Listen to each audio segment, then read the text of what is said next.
unless my internet won't run. With 1.8 seconds, Charles Barkley. Over Hedron Williams. 1.9 left in regulation. Chapman hit it. Richardson up ahead. Look out. Hello, Amari Stoudemire elevates and detonates.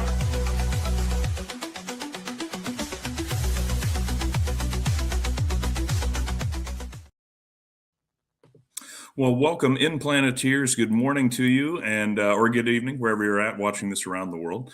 We appreciate you stopping by. It's Thanksgiving week, so it's the week of thanks here in the U.S. and I think Canada. Does Canada celebrate Thanksgiving? Some other people do. I think it got somewhat popular elsewhere. That's the important thing, and I'll tell you what I'm thankful for. Thankful for this show, great co-hosts, and a Suns team that actually seems to try and enjoy the game of basketball, even if it was just a 500 week. But Bruce, let's talk about you real quick. Thanksgiving in Massachusetts, and are you thankful that you don't have to cheer for two good teams this year? You can just focus on the Suns. That was a very good one. That was a very good one. I'm thankful that luckily I haven't had to see snow yet, unlike you, who has had to see snow, because About a foot so far. Massachusetts will eventually be getting that so soon, and I'm not the biggest of shoveling that in having to deal with all of that stuff. So I'm glad that we haven't seen any of that in November. Hopefully, we also don't see it in March or April because it's taking so long. So let's pray for that too. And did you have a good Thanksgiving? Did you get all the family together and all that? And Yeah, I hung out at my my auntie Roro's house, which was a good time. Got to see my immediate family and stuff like that. Got to see my grandma and stuff. So it was a good time. Okay. Did you watch Planes, Trains, and Automobiles? No, I watched the Lions versus Packers game and watched a little bit of that, and then we watched some of the Chiefs and the Cowboys game as well. Okay. And what do you think about the replacements? Still haven't watched it yet.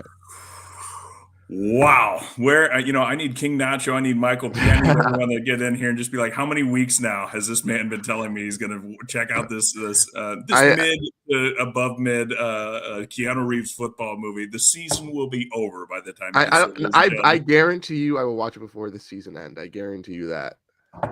What a range you just added. No.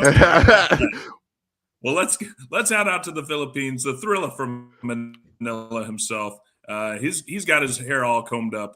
He's looking sharp. Kevin, say hi to the folks. Hello, everyone. And yeah, my hair's like really messy right now. Gotta have her haircut or something. But I'm thankful for, of course, you guys, and as well as the U.S. for having a Thanksgiving.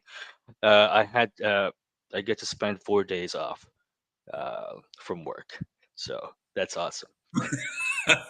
The advantages of being in a place that doesn't celebrate Thanksgiving, but taking a job and connecting and working with people that do to be able to get that work. Correct. Shifted. Exactly. Nice. So terrific. Yeah. But no, we don't celebrate Thanksgiving here after Halloween.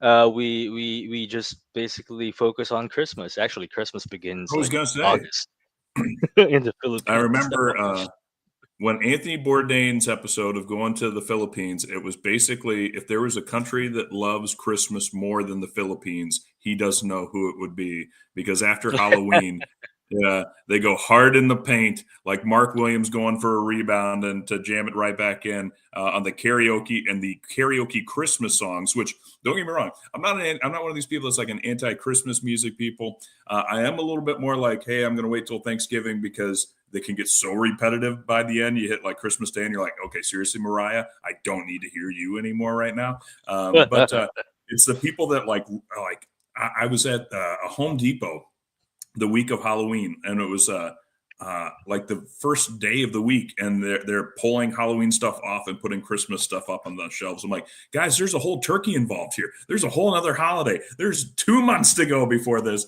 And they're just like, yep, no, but down with the scary stuff, up with the Christmas lights. And so I got to ask you, Kevin, do you have a go-to, though, Christmas karaoke song?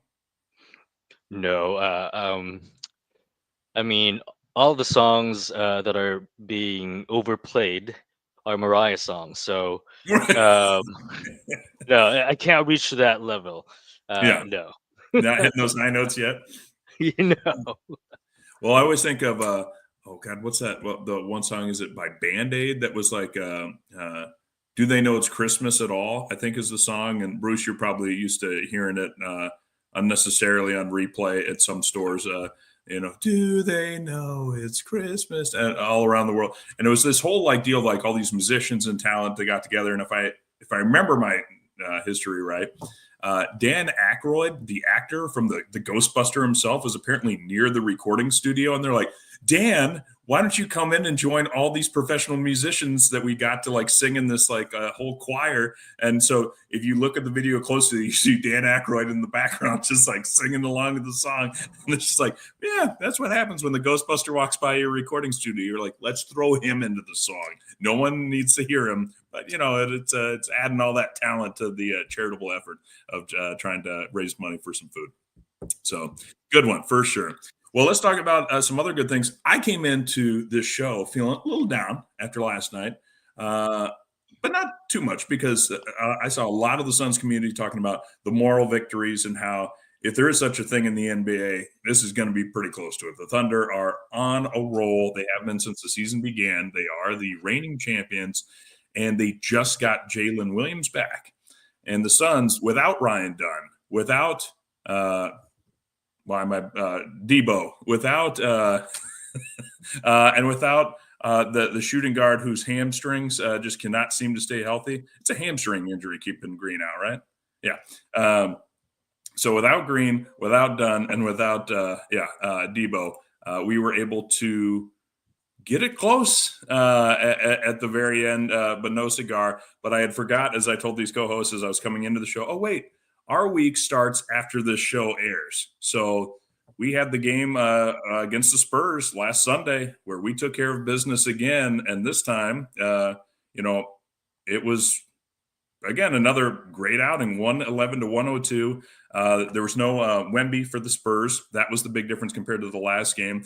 But they had De'Aaron Fox back. He came in, chipped in 26 points. But the Suns, as I mentioned, took care of business. And they're doing all this week with injuries, significant injuries. As I mentioned, Jalen Green, Grayson Allen, and Ryan Dunn were all out. So we had Jordan Goodwin in the starting lineup, which if you would have told me that 2 years ago, I would have said we are in deep, deep trouble. But we were able to take care of business with Devin Booker getting 24 points, Dylan Brooks leading the team in shots and in points in this game as he shot 10 of 24 and made 25 points. And as I mentioned, we were able to defeat the Spurs who, hey, without Wemby, they're still a quality team. So I'll start with you, Kevin. What did you take away from Suns beating another good team? The knock was our big success early on was that we were only playing bad teams. Beat the Spurs twice, once with Wemby. The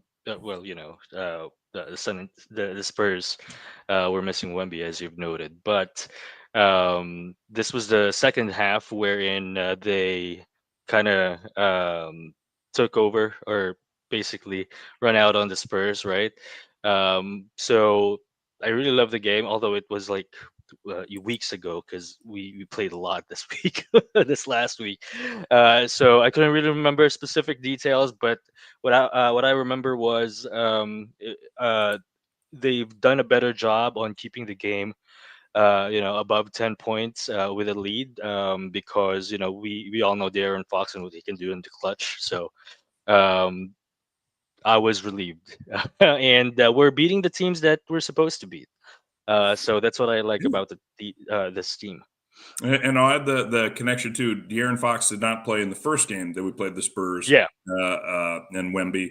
But, I mean, the Spurs started the season strong with Wemby in the lineup. So, I mean, we know what Fox can do. Fox has done it for a while when he was with the Kings, for example. He can throw some daggers at you. But, Bruce, was this just more of a taking care of business, or did you see that, no, the Suns are continuing to show that they're going to be very competitive? I'm still tempering my expectations with this season, but at this point, they're kind of pushing me to that side, to the optimism side, as I was team optimism last year as well, even when they were in the gutter getting absolutely railed early on in the season. But I got to give my props to Dylan Brooks with his 25 points, man. He's been able to step up and have some big games for the Suns, specifically with Jalen Green being out.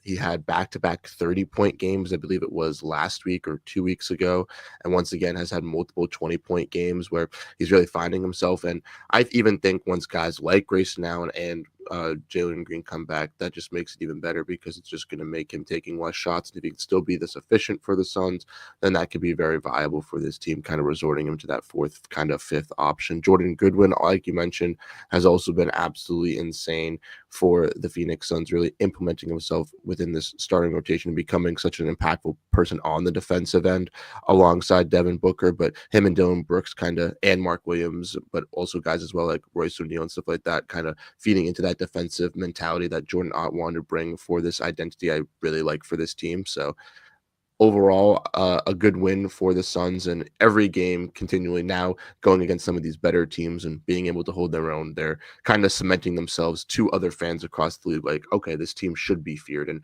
once they have their full healthy team, we'll be able to tell really truly what this true potential of this squad could be.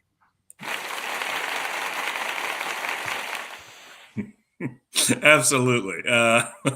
Sorry, I always get excited again when I remember that I have these sound effects now. You know what's funny? I've been noticing this, and I wonder if you guys have caught on to it too in the social media spheres. That it seems like our biggest rivalry now is with Kevin Durant stands. Don't get me wrong; the Suns have rivalries against the Lakers. We've had hard-fought battles against the Spurs, obviously. A history against them to a degree. The Mavericks, with or without Luka, and we've got these battles. But I feel like right now, the Sun season has been, wow, we are exceeding expectations, followed by a KD fan that's like, yeah, well, you're playing trash teams. And then it's like, oh, hey, look, we just beat the Spurs, and we can only play the teams that are in front of us, and we continue to win. It's like, yeah, well, they're nobodies. And then all of a sudden, we'll play a team like the Thunder and just about take them out and finish them off. And it's like, oh, see, trash franchise. Again, from KD fans that are just, I don't know if they're diehard Rockets guys. Some of them might be. Most of them seem to just be KD fans that are, I don't know, trying to rehabilitate that man's image or something. But I find it strange that, I think I saw a little bit with the Timberwolves game when we played them last, of the kind of bickering back and forth between the franchise fan bases, like, oh, well, yeah, you guys are terrible. We don't like you anyway. But then there's I feel like the KD stands are watching as many Suns games as the Suns fans are. I don't know is it just me, or have you guys picked up this stuff as well? I think that's true. It's kind of wild, though, isn't it? Granted, Bradley Beal really doesn't have any stands anymore, so we don't have to worry about that. And then since he's out for the year, that won't happen.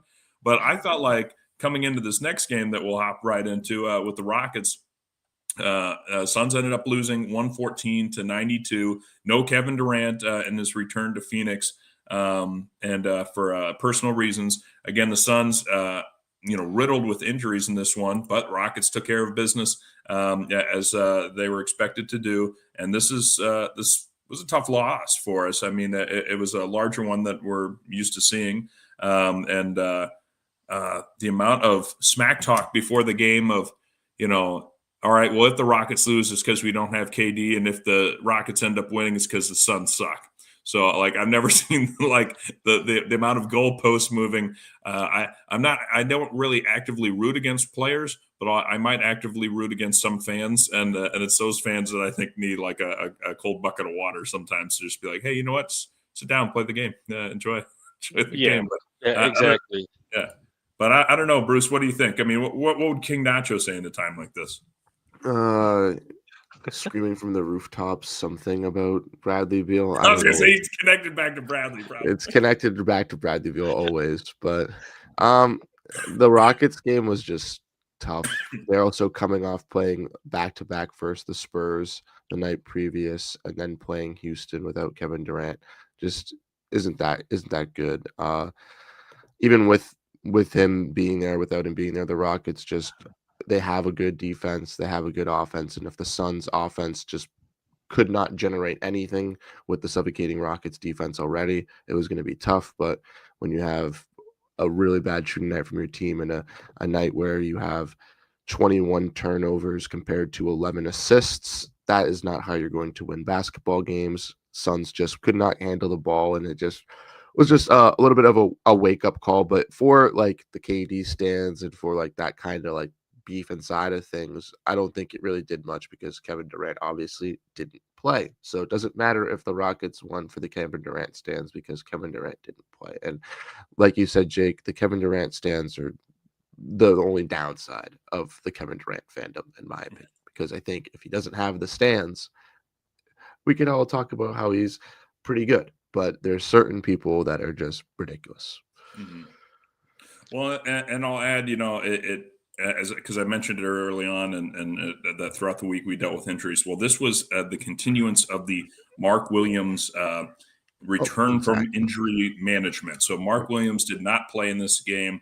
Nick Richards got the start in 21 minutes. He had 4 points. Did have 11 rebounds and a block shot. But Nick Richards is not this team's starting center, and he's not the future starting center. And our friend Michael P. in the chat was asking, if Nick Richards is going to potentially get moved. Oh, I saw it here. Where are you in the chat? There we go. Talking Nick Richards might be moved soon. Also getting minutes right now, and that's true. I think, but this is. I've read the articles too that Nick Richards has basically been on the block since the offseason began, and it's just his contract is super absorbable. I think $5 million, maybe just over $5 million. Yeah, and he is a quality backup big, an energy big, a rebounding big that can jam at home. He shot one like mid-range jumper weeks ago that I saw, and it went in, and I about screamed at my TV saying, "What are you doing?" But it went in. So maybe he's got a little bit more to his game, but at this point, we are so enjoying the Mark Williams experience and what he can contribute, and we have Malawach in kind of trying to develop him, and we have also Iguodala, who's a solid kind of connecting center. I mean, like, I still don't really know how to describe these guys, but we use the same terms with Yusuf Nurkic, but like they're a connector, or Dario Saric. Like they can play tough defense, they can rebound a little bit, and they can connect and keep the ball moving, I think. But so we are a little heavy at center, and I think that is definitely going to be a trade chip, whether it's part of a larger deal, which thanks to the Bradley Beal wave and stretch is going to be possible this season to add players together. And that might sweeten it for somebody that needs that energy big that can dunk at home. We'll see. But, I mean, would you guys be surprised if Nick Richards is on the Suns roster after the trade deadline? No, I would not be surprised for all the reasons you stated, because you are 1,000% correct. He has been on the trade block since the trade deadline. He makes $5 million, so he basically can be traded for, 2 second-round picks. Boy, so you would be surprised if he is still on the Suns roster? Oh, yeah, I would be 100% surprised because I think he, comparative to Grayson and Royce, too, like for Grayson and Royce, there could be traded, but not only do they make a little bit more money, but they're also might be so integral to how the team is being successful right now. And guys like Rasheer Fleming and Kobe Brea, who I think are their potential replacements as their like kind of younger counterpart, might not be there. The Suns want to be in the playoffs and say like, hey, we could be a top 6 seed. I don't necessarily know if they trade those guys maybe. So, or if they do, maybe they trade it for something else. So I think Richards has like the most possibility to get traded. I know Jake Fisher talked about it too, like with the latest update that came out, like there was like 4 centers that could be traded, and he was mentioned as one of them was Nick Richards, and it makes sense. And there'll be teams like, the Warriors, the Lakers, like I said, who have either like a veteran minimum contract that they'll trade to the Suns with a second-round pick, or a couple second-round picks with a bad contract that the Suns just take on. Because now that we're not a second-apron team, we can take even more salary on. So the Suns could take on like a $8 or $10 million contract for Nick Richards if they get some sort of, I guess, additional salary compensation, and then just let that contract go out at the end of the year or something. Mm-hmm. Yeah, I feel like he's a quality, like I said, quality rotational big. If he has to start for you, you're in trouble. I think we've kind of discovered that. I think it seems like he's been pretty professional about the whole thing. I mean, you think about it, he left Charlotte where he was backing up Mark Williams, and then we went and traded for Mark Williams, so he's back behind Mark Williams. He's got to be like, come on, man, like I can do other things too. But I'll say this, with the Lakers last year trying to run out Jackson Hayes, was he their starting center going in the playoffs? Yeah. We've seen teams risk it with these guys that really should be kind of at this point in their careers like Blake break glass in case of emergency. I think Nick Richards is better than that. And if you've got a competitive team, I'd be shocked if Nick Richards still on this team. And it has nothing to do with what he does for this franchise, because he's been nothing but professional and quality for us. But we might as well get something for him if he's going to be heading out the door and going on to a potentially greener pasture, at least in his professional career. But Kevin, I don't know. What do you think? Do you want a little bit more of the Nick Richards experience?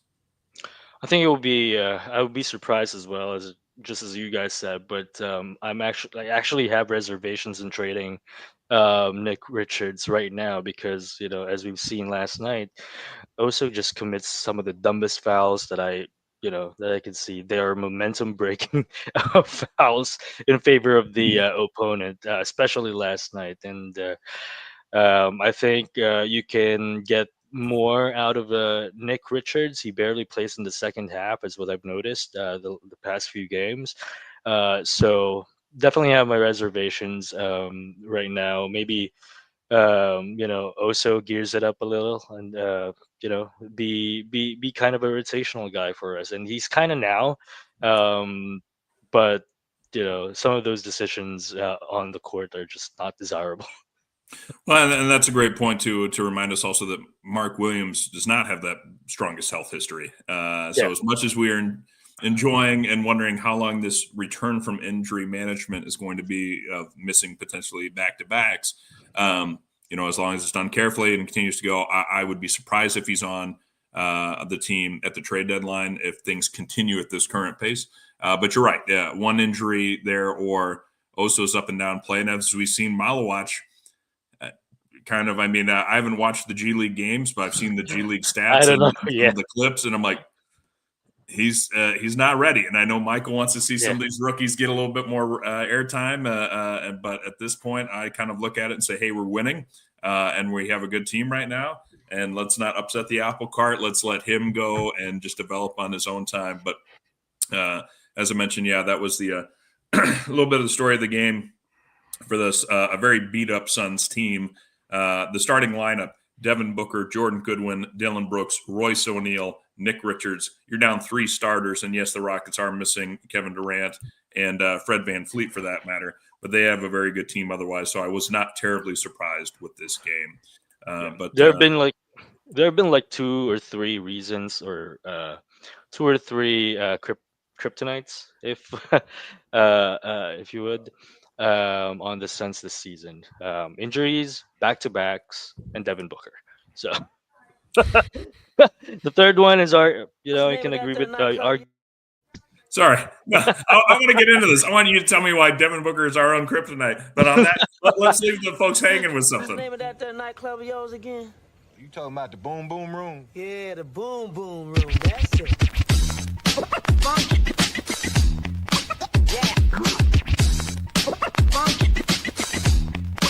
Yeah. Funky. Yeah. Funky.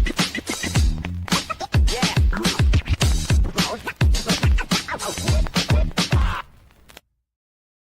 Oh my You really god! got to get an update to that clip, because I see something new. Like, 1, Bruce should be in there. 2, Kevin Durant should not be in there anymore. Kick Kevin Durant out. No, break it down for us, Kevin. Devin Booker, what is this? Lit, my own worst enemy? Go ahead. What? Oh my god, it's too early in the show to do this. I was hoping, D-Book owns you. I want you to know that, just so you know. Going in. I mean, everyone likes Book here in the Valley. Well, not here. I'm in the Philippines, but in the Valley. Valley of the Philippines. Yeah. Yeah. There's valleys other places in the world. But I was watching Suns Jam earlier, making a point, and Matthew Lissy went off on Devin Booker earlier or last night. Um, yeah, I mean, why isn't he like moving like Shea, like like the Lucas or those types of players? And John made a great point that he doesn't have necessarily like the body type to be those kind of players, but he should still be able to get the job done, take the Suns over the hump. But this slump is really affecting his stock. It's been a couple of weeks now. He started the season what shooting 40% from downtown, and now it's like 33, 32 percent, and his field goal percentage is really trash ass. So I don't know what's going on with him. Hopefully he can get out of the slump. I mean, we've seen it in the past. He goes on dry spells for a few games, and then just completely explode the next week or so. So hopefully it's not a regression, but just hopefully a slump. Yeah, I got one thing to sorry, I got one thing to say. Remember a couple weeks ago you mentioned, Jake, that that Booker was shooting 43%, which was like his highest 3-point percentage of his career. He's now shooting 32%, to Kevin's point, 32.2%, which is the lowest of his career. Wait, like for the season? Yep. Wow. Okay, he's really been throwing in some clunkers. Well, I will say this: in this last 4-game stretch, he played 37 minutes and 34 seconds, followed by 37 minutes, 47 seconds, 39 minutes and 2 seconds, 38 minutes and 32 seconds. He is still a young man, but he's been with no Grayson Allen, no Jalen Green. For what it's worth, no Ryan Dunn. At least that's another guy that can help stop the ball a little bit, so you're not expending more energy on defense. So I feel I'll give him a little bit of a break this week. You're right. He is throwing in some clunkers, going back to the Spurs game and moving forward. 33% from three, 33%, 22% last night, 28.6. Overall from the field, 38.9, 38.5, 27.3, 38.5. I will say this, though. 11 free throw attempts, 8, 6, and 11. I think what we're seeing is that kind of return to early book of I have to drive in and try and initiate contact, be more aggressive. And you think about if you're the other team right now, will you live and die with Dylan Brooks leading your opponent in shots? Probably. There's no Grayson Allen on the floor. Okay. Do you fear Royce O'Neal's streakiness or minimum contract Colin Gillespie? We like them, and they've shown some great games. But those are remember, it's like the old adage with the Lakers. Kobe's going to get his. Do you try and limit the other players, the role players, or do you try and limit Kobe? It seems like a lot of players right now are trying to limit Booker and just saying, you know what, hey, if you guys want Dylan Brooks to shoot 10 of 25, go for it. Now, what's been great about the team is the grittiness. I think the defense has been better by Booker this year. I don't have the stats right in front of me if in terms of individual play.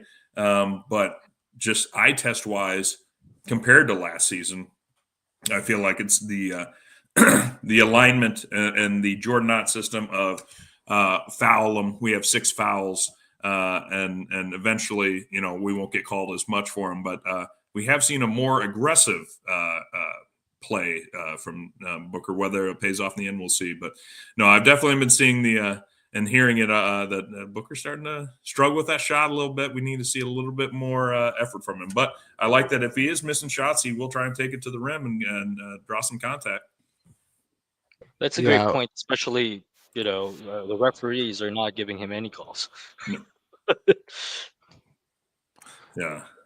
One of the other games, I think it was this week, watching all the games, I get lost and forget which happens at which points. But one of the games, I think it was this week, I think he had like the first 4 points, like you said, Jake, like just like attacking the basket and just like going and attacking. And that's what I want to see out of Booker, is not just going and settling for the mid-range, but attacking at all three levels, not only being effective from three-point range, but attacking at the basket and just being able to generate on offense for this team so that, once again, he can be that leader, be that number one option, but also show to the rest of the league that he can be that dude. Because I feel like for Suns fans, we're very high on him because we've seen him for our whole entire career. But for other NBA fans, you can have those discussions about Devin Booker that obviously we're going to rebuttal and, completely call those people crazy.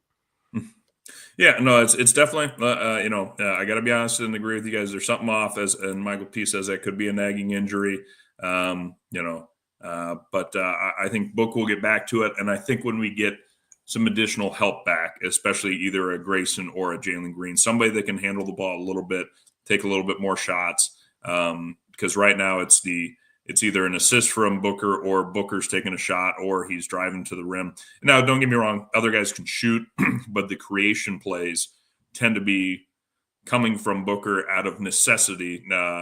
We see flashes of it from a Colin Gillespie and stuff, but again, they're not always on the court the entire game. So he's definitely looking a little off, but hopefully it gets alleviated with the return of Grayson, who has the worst quad bruise I've ever heard of. The day-to-day bruise has moved him to miss multiple games, but I heard he was upgraded to doubtful recently instead of out. So, hey, help is on the way. Will he be here for the Nuggets game? I doubt it. Bruce, do we have the injury report for the Nuggets game? I'm guessing he's out.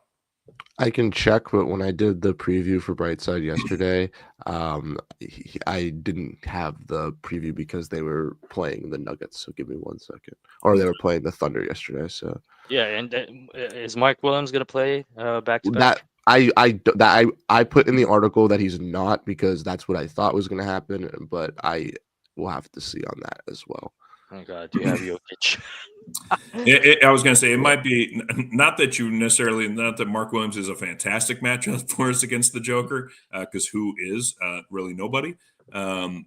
But at this point, we just need bodies because otherwise we are going to be playing these guys that we're like, I hope we don't ever have to play these guys potentially, or we don't have to play them significant minutes.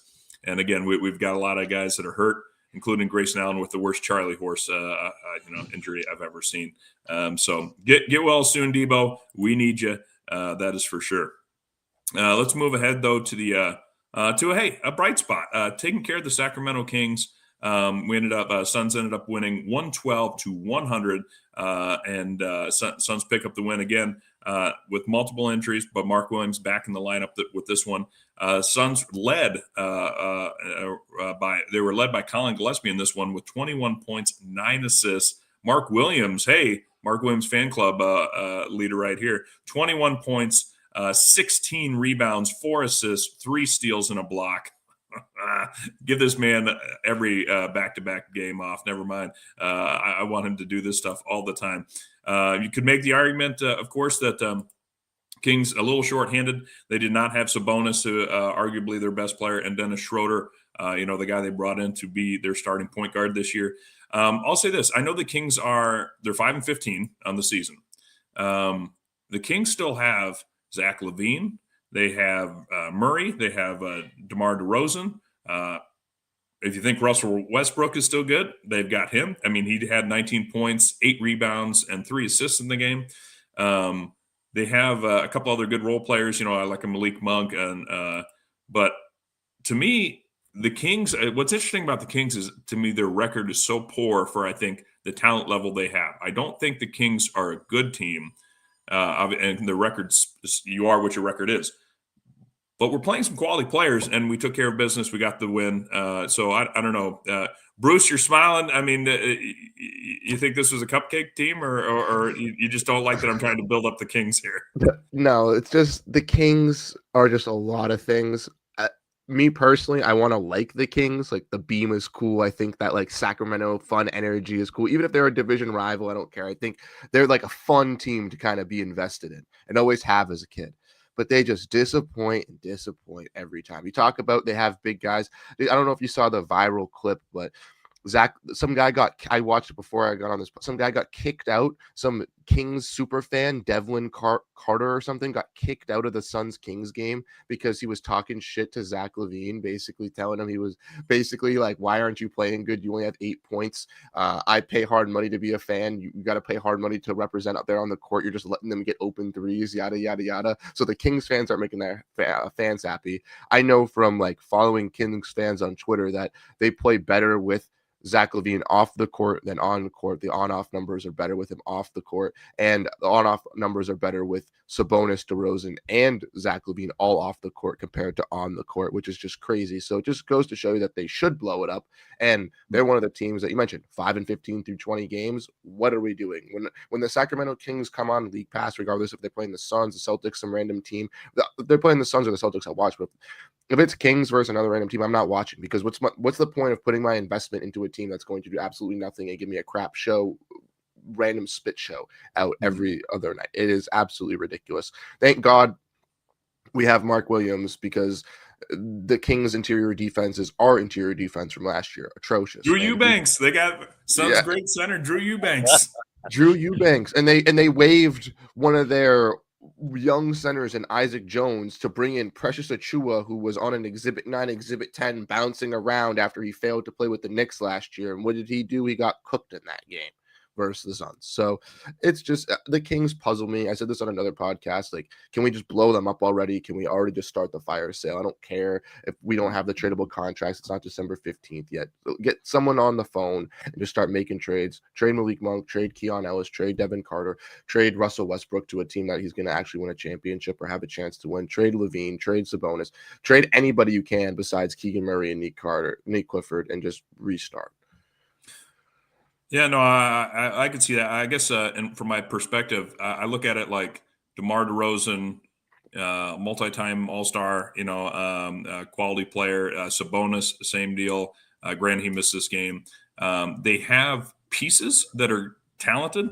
Zach LaVine, I mean, this goes back a few years, but there's a while where people are like, well, is Zach LaVine better than Devin Booker? Is Booker better than LaVine? When this was LaVine on the Bulls, thank goodness we made the right decisions and we knew that it was Booker was better than LaVine.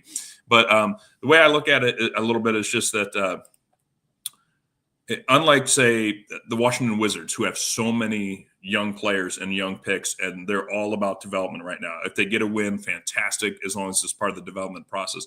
The Kings put money into these good players, and it just does not work at all. It's worse than what we saw with KD and Booker and Beal last year.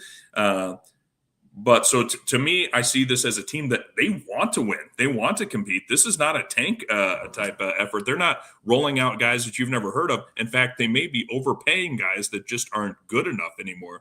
So, Kevin, I don't know. Was it just, hey, we took care of business, or do you think, hey, you know what? We beat an underachieving team that's got some quality stuff. It's got to be the latter. Yeah. But these are the kind of trashy teams that we'd lose, last year. Yeah. We'd lose through last 100%. year. Yeah. So I was just glad to, get a win, regardless of what Kings fans felt. But yeah, and like I said at the beginning of this show, we're beating the teams that we're supposed to beat, and that's good. That's good for me. Well, and that's spot on. I feel like the last couple of years, the amount of play down to your talent was so infuriating. It's a lot better to see this. And so, yeah, don't get me wrong. I'm not saying the Kings are good or a great team or anything like that. I just think it was a more quality win than beating up on the Pacers, for example, the other day. Which, for sure. And they've got a couple of pieces, but yeah, they're even in a scarier place right now. It's better than beating up on the Wizards, and some of these other teams that are really struggling out there. No direction. Yeah. Let's talk a little bit about the Thunder game. Suns ended up coming up short, 123-119, and this was an NBA Cup game. But like I said, it ended up getting real close. They were I thought they were going to have some Colin Gillespie magic, to be honest. But in the end, Thunder went to the free throw line. They put the lead up to 4. Suns a 3-point shot and ended up losing the game. But Bruce, what were your takeaways from this one? Could I get a clap real quick for the Suns with the thing? Yeah, sure. Let's see here.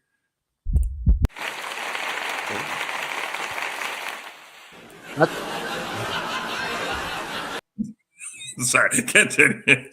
That's for the Suns for respecting the NBA Cup. Every podcast I watched before had the Suns screwing up the cup. I heard 1-3 in the cup. Maybe they'll beat the Jazz. And what did the Suns do? They defied the odds. They legitimately put the best team in the NBA in a close battle, coming back, only losing by 4 points yesterday to a team that has one loss on the season that got its second best player back yesterday. Absolutely insane. Not only that, this was a game to basically win the division. And for the Suns, obviously, they had the point differential, so they're still in the NBA Cup. And ironically, you're going to be playing against the Thunder because they were the best team. So we'll be getting a little bit of a rematch there once they go and play that NBA Cup game once again. But I'm proud of this Suns team for actually giving a damn. And like we've kind of mentioned and just kind of said, like the games that they are winning are the ones that they are winning, and then the games that they're supposed to lose, they're not getting blown out by 30. They're giving a fight. And even if they are, in points where they're down 12 or down 10, they're still fighting and trying to climb back into those games to make it a game, which we wouldn't have seen at all last year. So I'm just very proud that this team under Coach Jordan Knott is playing effective basketball regardless of the wins or the losses. I said that from the beginning of the season. It's not going to be about the wins or the losses. It's going to be how does this team look on it and off the court, and they have clearly been blowing the fans' expectations away by that production that we've seen. Yeah. Okay, that wasn't going to work. No, we have that like college team atmosphere going on. Yep. We're going to try hard, and God dang, if we steal it from you, we're going to celebrate like we just won something huge. So, Kev, I mean, are you a big believer in these moral victories? Yeah, for sure. Because I was glued in onto the TV 30 minutes before the game, watching the warm ups, and I'm thinking to myself, "Oh my gosh, we're gonna lose we're gonna be losing by 30 on this." Against the OKC, because they have a really big point differential in terms of the season, right, Bruce? What is it, like 17 points? They're beating their opponents by 17 or 18 points, somewhere around that figure, and it ended up, being a Mark Williams dive to the ball away from getting a a win on this one. So and to the point of the Suns Jam, folks, last night, I think the Suns believe that they're in this, right? They belong, in terms of they belong in the tier of teams that can actually be in the playoffs, right? Because if you can bring the defending champion down to the wire, then your team is something, right? I know it's just one game, and we're gonna face them again this Tuesday, I believe, or Wednesday. So we'll definitely see. But it's super super good to watch the Suns team be scrappy. Kind of like giving the OKC Thunder their own medicine in terms of getting their opponents frustrated, as we certainly see on that fourth quarter when they're trying to mount a comeback. So really like this team. For sure, it's a moral victory, and I'd take that any day of the week against the defending champs. And I feel like, in fairness to the Thunder, I feel like a lot of people underestimated them last year. Obviously, they won the title, but then I think coming into this year, they thought, could there be a championship hangover? Could there be, they were taken to 7 games by the Pacers, and did they just win because the Pacers' best player blew out his Achilles in that game?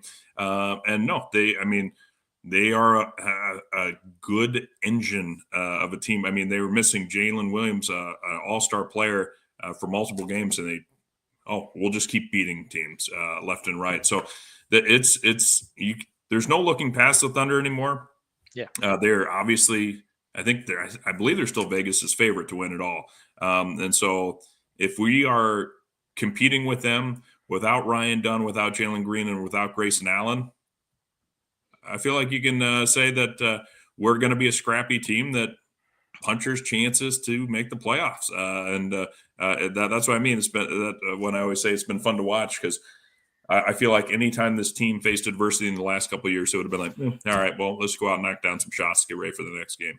And but this team is sprinting and diving for balls and doing all the little things that, we don't have fans that are jumping up saying, hey, you aren't trying hard enough, and I pay good money for these seats like they have in Sacramento. So I'm getting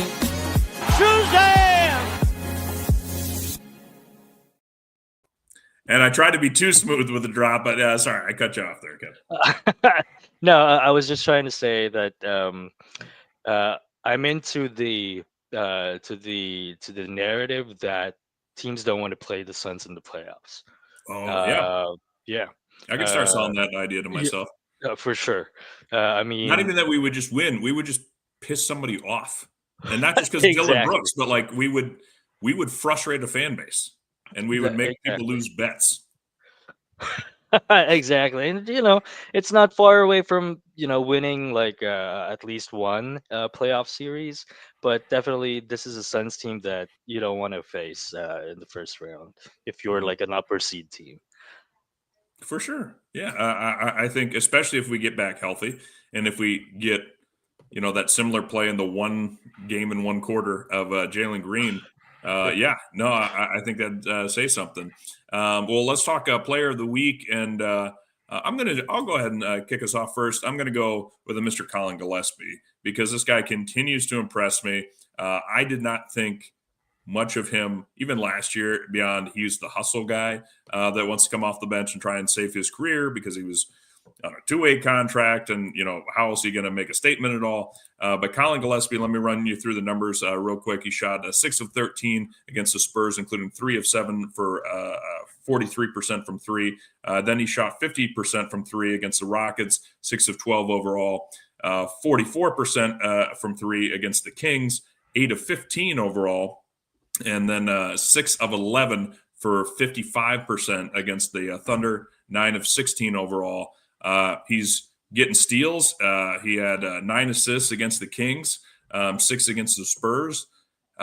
Scrappy, creates plays, smart passes, drives to the basket, and gets players in position to finish, not just kick it out for a shot.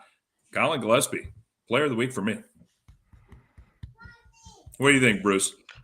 I mean, as someone who saw him for 4 years of his college career and had to be on the receiving end of this, I am just glad that he is on the Phoenix Suns and no other team across the league, because I would not want to have to deal with this once again. Colin Gillespie, just absolute beast, has been even hitting those game winners, creating offensively, doing everything he needs to do for the Suns to just continue to rise. And I saw this type of player in college. He always had that kind of like underdog mentality, that kind of feisty mentality.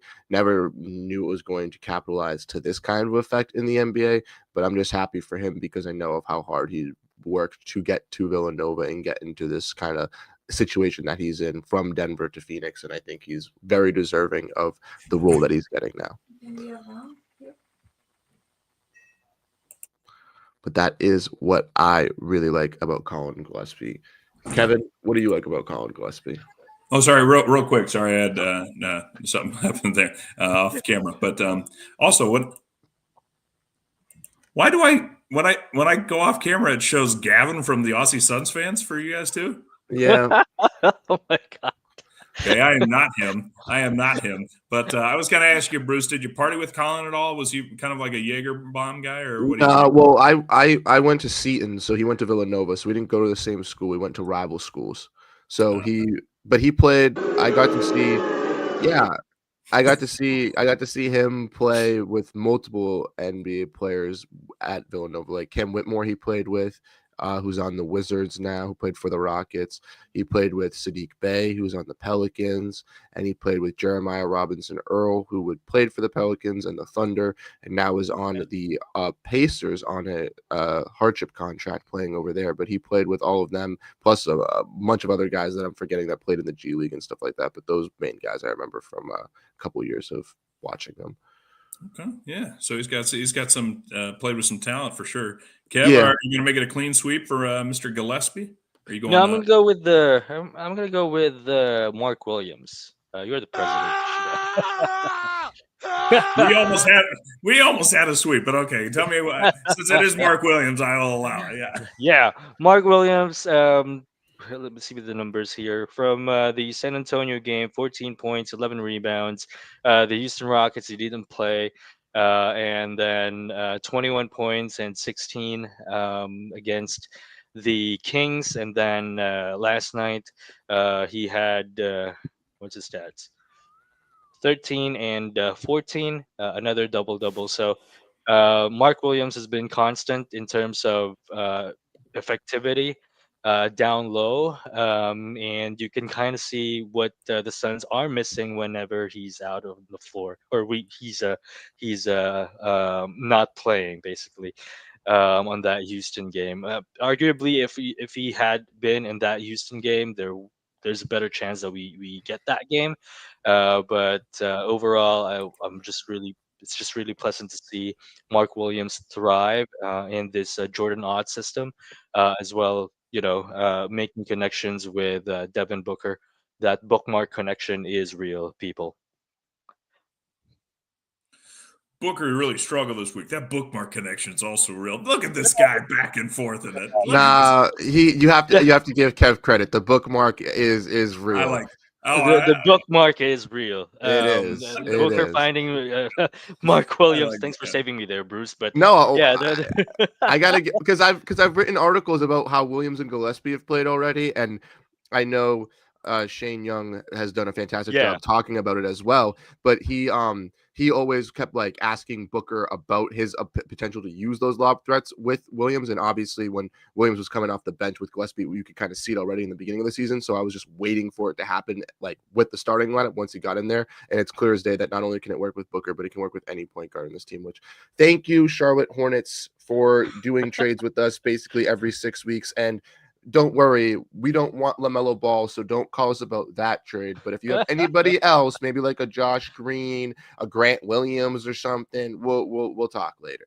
Yeah. Going back to the Booker thing, I still believe in Devin Booker, but yeah, he just has to get out of that slump. Well, I got to stop you though real quick too, because it took me a second. The bookmark connection.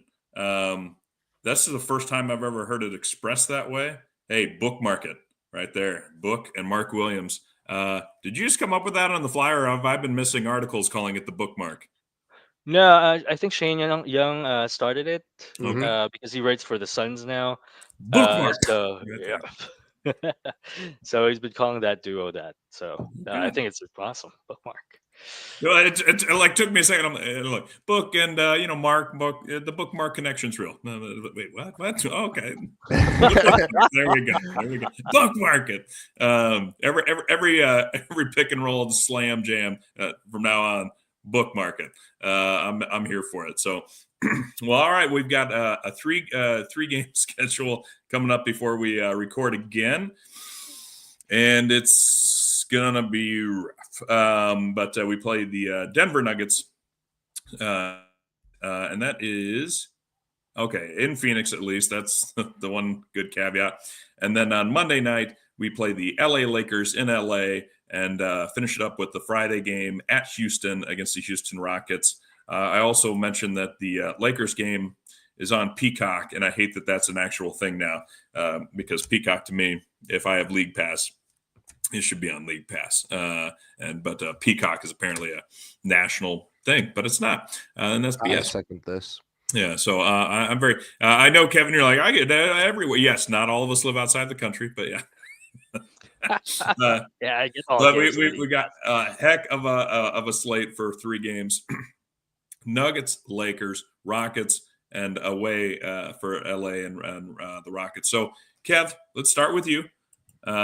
What is your prediction? You've been really good so far, whereas Bruce and I are trying to temper expectations. So we might just have to say we're going to do terrible and keep this momentum going, and you can tell them we're going to win. How many games? 3? 3. I'd say win against the Nuggets tonight, Oh, and then did we just mention Mark Williams is probably out?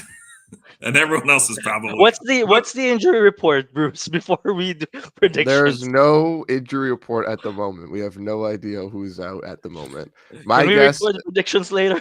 Kevin's predicting Grayson Allen to come in, rip off that warm-up jersey, and say, "I'm back, no bruise." No, okay. So I'd say win against Denver tonight, and another win against the Lakers, and then lose to the Rockets. Is it the Rockets? That's right. Yeah. Okay. So yeah, Okay. So we got a 2-1 with the one. Yeah. Beat the Nuggets tonight, and then the Lakers, and then lose to the Rockets. Bruce, how do you see it? I got 1-2. I don't. One good thing is the Nuggets also played yesterday versus the Yeah. Spurs, so they're both coming off a back-to-back, and at least they're playing in Phoenix, so that is a little bit of a benefit. But if there's no Mark Williams, then I'm sorry, guys. It's Nick Richards starting. We saw what happened versus Houston, but I do. Don't think worry, we've they- got Oso, and we've got. I'm a big Oso guy, but we also saw Oso in the starting lineup versus Jokic at the beginning of the year, and I'm pretty sure we lost by like 30. So Yeah. I don't know how that's gonna work, but I think we're gonna lose to the Nuggets. Can the Suns lose to dominating? I feel like that's a kind of like a can't kind of let it slide thing. So they have to beat the Lakers regardless of who's playing. It's like the Kevin Durant. Exactly. Houston thing. and then Houston, if Durant is regardless, they beat us last time. I think the Suns will play a lot better, but I think if they do have Durant, they'll just have a little bit of an edge. I think they will get us there, but 1-2 there. And then next week I'll be at the Suns game. So when you guys are recording, or not that day, but 2 days after you guys record the podcast, I'll be there. Ooh, that's right, in chilly Minneapolis, and so I'm gonna go 2-1. I'm gonna smell what Kevin's cooking here a little bit and experience it a little bit. I do not think we're gonna win tonight, and I assume Mark Williams won't be able to play, and I assume then that it's going to be Oso and Nick Richards trying to hold down the Joker, and I think that's going to be a tall task. I think that'll be a bit of a challenge, but I think we might be. Grayson was doubtful for this last game. I think he could be back, and then if you give me Grayson and Mark Williams back, I think we could beat the Lakers. And I kind of want Mark Williams to just own DeAndre Ayton a little bit in the paint and show him, hey, this is how you dunk the ball if you get it within the paint, and this is how you finish a play.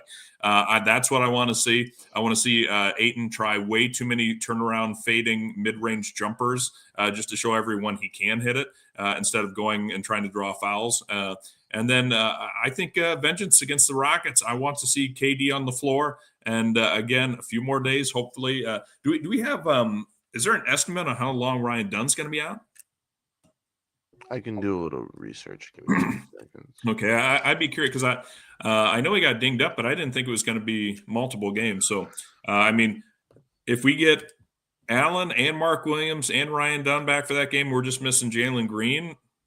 I take the Suns to win that one. It's a little bit, a couple days off too in between. So I'm going to go 2-1, taking down the Lakers, taking down the Rockets. I'll give them a break tonight with the Nuggets coming into town. But that's where I'm at. And we'll see.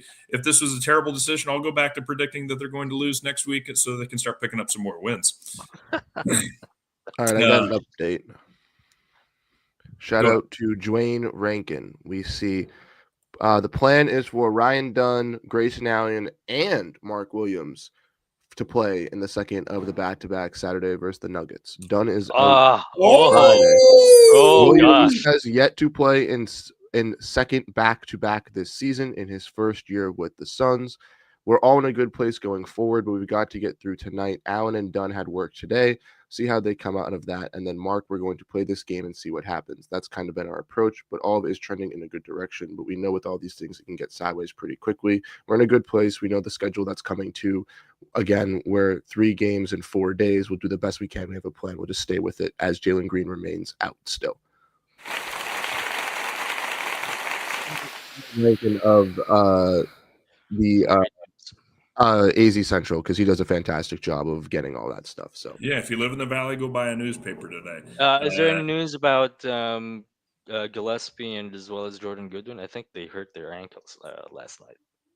I can check that too, but I don't. Well, that's right. necessarily Colin know. kind of limped off a little Yeah. bit, or was limping it towards the end there.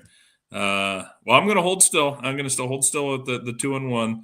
But now I don't know who we're all going to beat. But I'm gonna lean towards the original prediction then against the Lakers. That's And a the 2-1. Yeah. Yeah, we'll go ahead and move to a close here. Kev, where can the people find you? And if they're trying to, buy you a beer and sing karaoke with you. Yeah, find me here in the Philippines, and as well as I'm Kevin PS. If you like what we're doing, it's been a while, but please buy us some coffee. Yeah, go check out our. If you need the link, it's in our Twitter profile, Suns Plant Podcast. You can buy us a round of beer, and that really does bring the holiday spirit up to a roar for us, especially Bruce, who I think somebody said was it King Nacho? He was worried about you, Bruce. Let me see if I can find it real quick. Oh yeah, why does Bruce look so depressed? Because he hasn't watched The Replacements yet, King Nacho, and he's told us he's going to do it for weeks and weeks, and he felt bad about being a liar. That's why he's doing that. So yeah, no, he's Bruce. Where can the folks follow you at? Or is it your couch watching a movie today? No, I got my thing right over here at Bruce Velez now. I got that in there. You can follow me over on Twitter there. You can check my work out on Brightside, where tonight I'll actually be covering the Suns versus Nuggets game. So that will be fun. Go into the live chat or the open thread, talk with a bunch of Suns fans, and you can read my article post game coming, and the pregame one that also will drop, which will have to be tweaked as well. I love you, King Nacho, as well. Don't worry about that. And then also you can check me out on YouTube at Swish City, where I do my NBA talk and stuff like that. And unfortunately, I will not be here next week because I will be going to Minnesota, but I will be at my first ever Suns game. I know it's not going to be in the Valley, but at least I will be seeing my first Suns game. I get to see Devin Booker for the first time in real life. I'm very excited. It's going to be absolutely fun. And it's versus a good team that Colin Gillespie had a game winner over in the NBA Cup. So I expect it to be fun. And for me, Jake, guess what? Because it's such a great game, they moved it to Peacock. So it starts 30 minutes later. So got another Peacock game coming for you next week. God dang. So because we have done a lot of international shows, we've had some great Suns fans from around the country, from around the globe. We've been to Africa, South America, North America, Asia, Australia, everywhere. And we're still going. We still want to bring some more folks on board and do some shows with them as well. But there's one thing for you, if you don't know, there's so many different ways to watch games. And, based in the Midwest, and Bruce experiences this based out in the Northeast as well, is we rely on things like League Pass to get access to games that are not in our television markets. So if you, for example, I will get frozen out on League Pass if the Suns play the Timberwolves. So I would have had to miss it anyway and listen to the radio broadcast, which is kind of fun. I missed the Bulls games, the Timberwolves games, and the Pacers. Those are the three considered in-market teams for a Des Moines, Iowa market. So when the Suns play them, it's a blackout on League Pass, and you can't watch them. Now I have like ESPN, ABC. So like when it's a nationally televised game, cool, I'm on board. But now they've added Peacock, like you have to go get the streaming service and all this stuff. And I'm just, another one. And now League Pass, like, oh, it's technically on a national service. And it's like, no, it's not. Make me move. I'm going to have to set up a VPN, and I'm going to go virtually to go live in the Philippines during these games, because I'm not going to go get one more app that I need to have just because I want to watch The Office and watch some Suns games at the same time.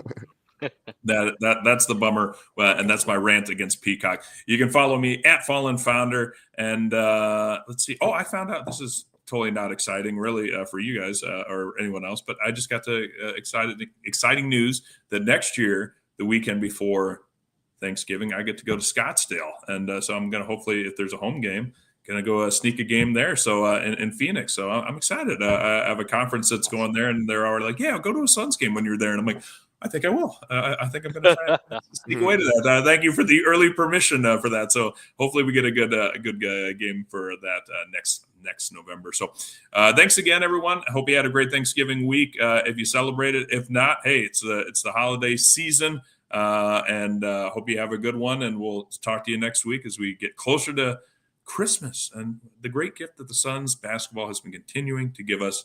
Thanks so much, and we'll see you next time. Al, take it away. Wherever you are, whatever you're doing, stay with us as the Suns get set to shine here on their home court. Here's Perry. The Gar Hurd. Here's the jump shot. Good! It's good! Al McCoy with you courtside. Comes up a three. Shazam! He ties it. Hey, D.A. Al and Tim up here. happy birthday! Right. Yeah. I know it's a moment. Happy birthday, baby! Here's Cameron Payne out on top. Durant, three-pointer straight away. Shazam! I just want to take this opportunity to thank everyone in this arena this afternoon, to all of those that are watching and listening on radio and TV. Thank you for allowing me to tell the story of the Suns for 51 great years. That pretty much wraps things up here. And for one last time, this is Al McCoy saying thanks for being there. Thanks for being with us tonight. And from the Footprint Center here in downtown Phoenix, we'll just say so long for now.